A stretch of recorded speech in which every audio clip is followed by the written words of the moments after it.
ভারতের কিছু কিছু জায়গায় বিএসএনএল 4G সার্ভিস শুরু করেছিল 2019 সালের জানুয়ারি মাসে।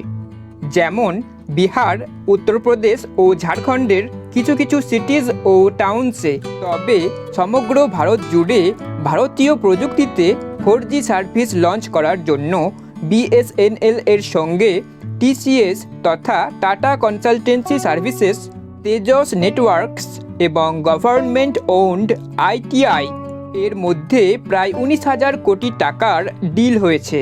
পরবর্তীকালে এই ইনফ্রাস্ট্রাকচার ইউজ করেই 5Gতে আপগ্রেড করা যাবে।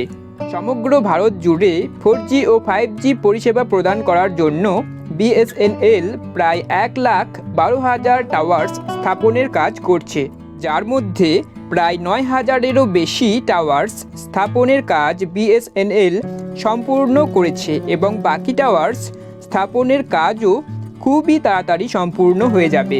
2024 সালের আগস্ট মাসের 15 তারিখ থেকে সমগ্র ভারত জুড়ে ধীরে ধীরে বিএসএনএল এর 4G পরিষেবা চালু করার পরিকল্পনা থাকলেও বর্তমান পরিস্থিতি দেখে বিএসএনএল 2024 সালেরই জুলাই মাস থেকেই সমগ্র ভারত জুড়ে ধীরে ধীরে 4G সার্ভিস চালু করা শুরু করে দিয়েছে।